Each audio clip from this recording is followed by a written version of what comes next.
The real estate data is officially in here for the Austin metro area for the month of August, and I'm really excited to go over this information with you, especially if you're a past client, a buyer, seller, or even a homeowner. You need to know what's happening with the last month versus 3-4 months ago or whatever the old news cycles state. So let's just dive into this. And by the way, if you don't know who I am already, I'm Brendan with Keller Williams, and I love data. So as you can see, this is going to be the single family residential information. I pulled all of the graphs, I analyzed the information, and here's the data summary. We know that the average days on market is 45 days. So that's 18.2% faster compared to August 2019. And that's a 4-month trend downward for this last 4 months, right? We were at 50 days, 49, 46, now 45 days. Simply means we're selling homes quickly, right? Now, the close price to list price ratio, hey, the seller wanted $400,000. Did they get it? The answer is yes. The data says 100% they're able to go ahead and obtain that. And that's the same for the months of April and July. Now, the median list price is at $361,394, which is about a 0.5% increase compared to last month. Now let's look at the sold price. So we spoke about list price. What about the sold price?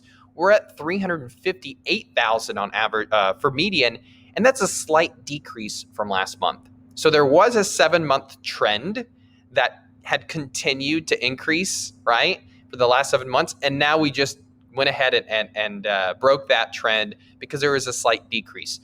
Who knows if that's positive or what that means? We need to see a little more data for the upcoming months. So let's go into the number of new listings. This had definitely changed from the month before, where we had one of the largest amount of listings ever that came on the market. Now that reduced, and we're at 3,642 listings. And when we look at last year, we were at 3,720. So there was a 2.1% reduction in listings compared to August 2019. Now, for months of inventory, this is important, right? We're at 1.25 months of inventory, which is historically low. In the last 12 years, I looked at every single month, every single year, and there was not anything this low before with active listings. We're at 4,306 active listings, and it's incredibly low. And so when we're looking at the last 3 years as well, 2017, 18, and 19, we did have more of an inventory to choose from, which makes sense because if you're a buyer, you're looking on the market, and you're like, wow, there's not many to select from. Well, that's because of the higher buyer pool, which we'll talk about in a moment. Lastly is closed sales. We had 3,444 closed listings, and that's a slight increase from this time last year because we're at 3,412 versus 3,444. All right, so let's go into the conclusions. Business is still happening. People are still buying and selling. We know this to be true. The data shows it. So sellers, let's talk about you first, then we'll go into buyers. So sellers, the inventory is very low. So we know this is a strong seller's market. Very, very strong. And your property is likely to sell quick, okay? So 30 days or less. And closing is going to be at or above asking price with multiple offers. But, a little asterisk here, you need to go ahead and make sure your agent explains about fair market value. You're just not going to put it over $30,000 and what it's truly valued at and expect to go ahead and sell it. It's not going to work that way. That just doesn't happen right now. You need to go ahead and be really, really intentional about the way that the home is not only marketed, but also listed. You're also likely to obtain top dollar within reason, and not every area in Austin is going to be reflecting these type of numbers, right? So there are certain areas that are still going to be a little slower because of competition, and your real estate agent is going to be able to help you understand your hyper local data going within your neighborhood itself. Now, buyers, basically we have extraordinarily low interest rates, right? And so that means lower payments and more home. That's going to be changing soon, and we'll go over that in the next slide. But just as of now, you're in a good position because of the lower payments with the lower interest rates. Inventory is low. We've been talking about this whole time. We do have more competition and buyers, and that was anticipated even before COVID. We knew this was going to happen. It happened exactly the way it did because of the amount of growth that we're seeing here in the Austin metro area and people who are relocating here. Now it's summertime, so of course, expect strong competition, especially for renovated homes.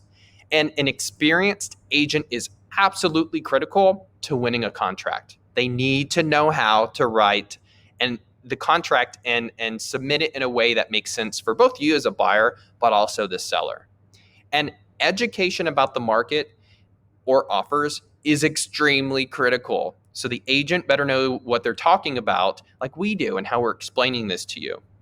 And urgency is key. So when you're trying to view a home, you can't wait till the next weekend. You got to do it relatively quick. I mean, within that day to 2 days. And a decision is going to have to be made quickly. You don't have time just to go ahead and wait 3 days to think about it. It's going to be gone by then. And do not anticipate any deal. What you see with the home is as is. There's going to be very little repairs, of any, from the seller. And the sources are forecasting a price appreciation, which means, hey, your home value is likely to increase by certain sources. And we'll also talk about that in a moment.